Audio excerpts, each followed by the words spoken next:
c'est pas possible. Javier Tebas, notre comptable préféré à nous, il annonce des choses comme ça. Mais comment ose-t-il? Comment? Il nous dit, le Barça, il est au 1 pour 1, voilà, ça va aider pour le recrutement. Mais c'est quoi ce délire? Qu'est-ce qui se passe? Depuis quand Javier Tebas il dit ça? Depuis quand Javier Tebas il arrive et qu'il fait oui, le Barça est au 1 pour 1, tout va bien, le Barça fait les efforts nécessaires, le Barça il est de nouveau bien, c'est devenu un club stable financièrement qui peut se permettre de faire un mercato normal. Mais c'est quand la dernière fois qu'on a entendu ça, les gars? C'est quand? Moi je suis prêt à faire des vidéos, Javier Tebas, on n'est pas au 1 pour 1, des calculs de mathématiciens, de géographes et tout, là pour commencer à faire oui, mais si tu bouges lui, que tu vas là et tout, pour vous expliquer au mieux que ça va être l'enfer pour nous recruter. Ah non, on est au 1 pour 1. Oui, bah oui, Nico, il peut venir au Barça. D'ailleurs, quoi, cette semaine, on va libérer l'argent. Bah oui, faites plaisir.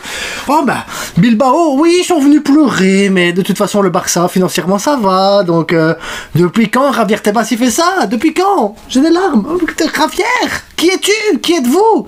En plus, vous portez plainte contre le Real Madrid pour les vidéos d'arbitrage, mais qui est cet homme? Qui est cet homme?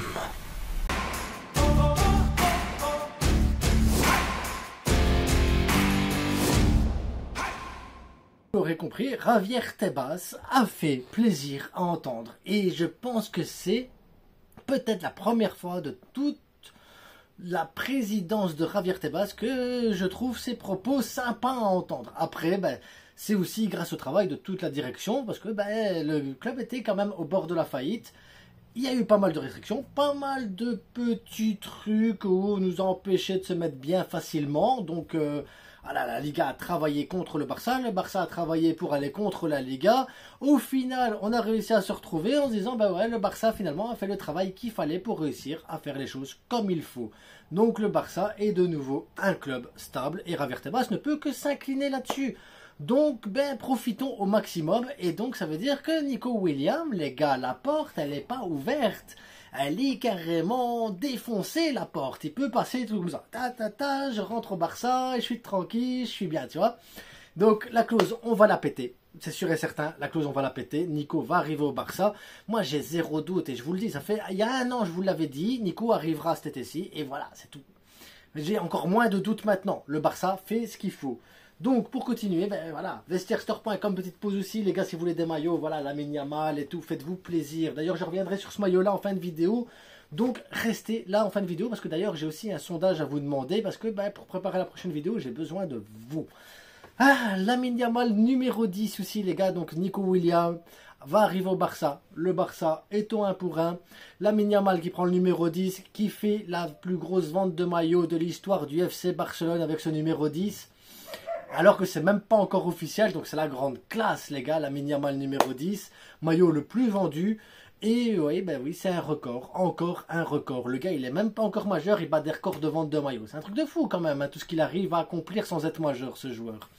Bilbao qui pourra continuer à pleurer en disant oui, mais le Barça, comment il trouve l'argent? Voilà, Tebas a confirmé, voilà, pleure grand, pleure, pleure, pleure, pleure Bilbao. On vous a proposé de négocier. On vous a proposé plus d'argent, de payer en plusieurs fois, ce qui nous aurait permis peut-être à nous de travailler différemment, mais d'être bien, et vous de votre côté d'être bien, mais vous avez fait les malins. Qui fait le malin tombe dans le ravin. Moi je vous le dis, à un moment donné, il faut rester posé, les gars. C'est vie, c'est vous les prochains aussi. Donc à un moment donné, il faut arrêter, les gars. Le Barça est un grand club, le Barça est une grande institution.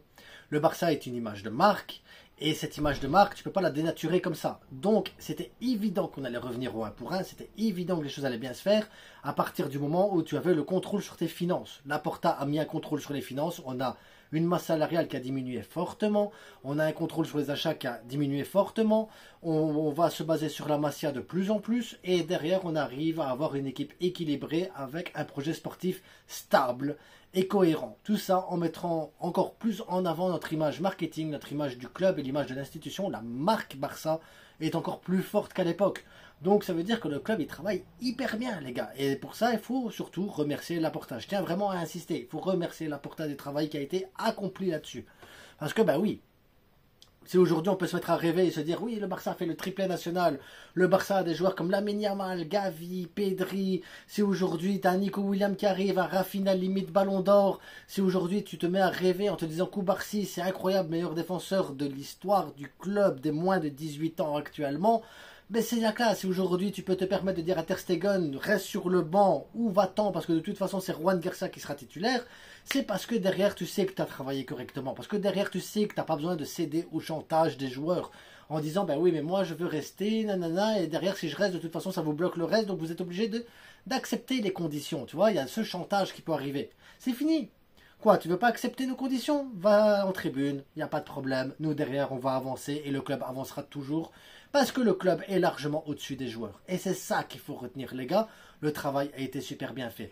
Le calendrier est également sorti et alors là, ben, évidemment, suspense total, on va jouer contre des clubs de Liga. Oh, non!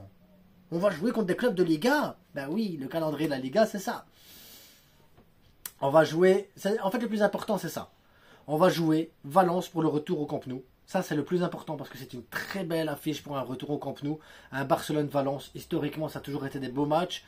Et je pense que ça va être un superbe match avec le retour au Camp Nou. Là, contre Valence, ça va être... Franchement, je trouve que l'équipe choisie est une excellente équipe. Ça va faire beaucoup de bien pour ce retour au Camp Nou contre eux. Ensuite, Mallorca, Levante, Rayo à l'extérieur pour débuter la saison. Ça va pas être les matchs les plus faciles du monde. Mais après, est-ce qu'il y a des équipes faciles? Toutes les équipes, elles sont dégueulasses, les gars. Tu vois, jouer Retafe, tu sais que ça va être l'enfer. Le Rayo, au Rayo, tu sais que ça va être l'enfer. Mallorca qui va faire 6000 degrés, tu sais que ça va être l'enfer. Levante, où ils vont, voilà, ça va être un bloc bas, ça va être compliqué. Tu le sais que ça va être compliqué. Mais après, tu as eu ça l'année passée. Les Ganes, tu vas jouer la Sociedad, c'est pas évident. Que tu joues contre Bilbao, que tu joues contre Séville. Les matchs, ils sont pas faciles, les gars. Il n'y a pas d'équipe faible en Liga. Regardez même Las Palmas l'année passée. Ici, ils descendent en Division 2, mais Las Palmas, c'est une superbe équipe. Il ne faut pas sous-estimer les équipes de Liga. Donc aujourd'hui, on te sort le calendrier de la Liga, on te dit, ben voilà, c'est les matchs que tu as, tu joues contre des équipes de Liga, et en vérité, les équipes de Liga, ben, elles peuvent toutes te faire mal parce que c'est un super championnat, les gars. Les équipes sont toutes très fortes. Après, il y en a qui sont dégueulasses à voir, comme Retafe, et il y en a qui sont plaisantes à voir, comme le Betis, par exemple. Je trouve que le Betis est une équipe plaisante à voir. La Sociedad est plaisante à voir. Mais voilà, on va voir cette année comment ça va se passer, parce que ben, la Sociedad change d'entraîneur. Le Betis, on va voir ce que ça va donner, parce qu'ils ont des super joueurs, et on va vérifier. Et on va prendre du plaisir toute une saison, parce que cette saison-ci, on va gagner la Liga, on va gagner la Copa, et on va gagner la Ligue des Champions. Et moi, j'ai aucun doute avec ça non plus. C'est trop facile. Le foot, c'est devenu trop facile pour nous. On est trop fort. Xabi Alonso, première saison, saison blanche. C'est comme ça. L'autre date hyper importante, c'est qu'on joue à domicile le 26 octobre contre le Real Madrid dans notre deuxième stade, le Bernabéu. Voilà, on va être bien au Bernabéu. J'espère qu'ils vont fermer le toit pour mettre la pression et tout. Parce que voilà, c'est hyper important qu'on ait la pression et qu'on ait le ressenti des joueurs et du stade qui s'éteint totalement face à des buts de Lamine Yamal, tu vois. Il faut que le stade, il suisse. Tu vois, le stade qui se ferme et que tu n'entends que les mouches, tu vois. Voilà ce que je veux. L'autre date, ce sera évidemment le 10 mai où on préparera notre finale de Ligue des Champions. Et avant, on aura un petit match amical contre le Real Madrid, là chez nous, au Camp Nou. Donc voilà, pas de stress. Le petit truc que je voulais vous demander ici en fin de vidéo, c'était Aroro, Christensen, Garcia, Inigo. Donc c'est 4 défenseurs ben, qui pourraient peut-être partir ou pas. Lequel des 4 vous choisirez, vous, si vous deviez en vendre un? Aroro, 60 millions. Christensen, peut-être 20 millions, je sais pas. Garcia, 20 millions. Inigo Martinez, peut-être en gratuit, parce que ben, à son âge, tu vas pas faire grand-chose. Lequel vous voudriez voir partir, lequel vous pensez qu'il faudrait voir partir, et lequel vous iriez chercher en échange de ça. C'est ça, en fait, la question que j'ai envie de vous poser. Donc, mettez-moi ça en commentaire. D'ailleurs, je vais mettre un sondage. Même pas en commentaire. Je vais mettre un sondage, comme ça, vous irez voter. Maintenant, ici, j'ai un truc pour ce maillot-ci. Ce maillot-ci n'était plus disponible sur le Vestiaire Store parce que, évidemment, quand les maillots officiels ne sont pas encore sortis, il y a toujours des détails qui peuvent changer et tout ça sur les maillots. Celui-ci, ici, ben, moi, je l'ai commandé avant qu'il y ait des trucs qui soient sortis dessus. Donc, voilà, il est unique, j'ai envie de vous dire pour le moment. Mais il y en a qui m'ont demandé où il était sur le site. J'ai demandé qu'on le remette sur le site internet parce qu'évidemment, il plaît. Donc, il sera certainement remis durant la semaine. Donc, profitez-en si vraiment il vous plaît, sachant que, ben, évidemment, ce ne sera pas les détails officiels du vrai maillot, les gars. C'est une réplique d'un modèle qui est, voilà, encore en cours de probation. Mais moi, je le trouve magnifique quand même. Moi, je le trouve magnifique quand même. Donc, c'est pour ça que je l'ai commandé, en sachant que ça ne serait pas l'officiel officiel. Maintenant, vous pouvez le commander déjà avec le 10 de la mine Yamal. Moi, c'est ce que j'ai fait pour le domicile. Il va arriver. Donc, n'hésitez pas, les gars. En attendant, je vous souhaite à toutes et à tous une excellente journée. Abonnez-vous, likez, partagez. Natsu, s'il te plaît, arrête d'aboyer. Sinon, pam, pam. Tu sais, papa, pam, je fais peur, hein, les gars. En attendant, les gars, portez-vous bien et à demain. Ciao. Chut. Ah, il n'écoute pas, il n'écoute pas. L'autorité, de toute façon, chez moi, c'est...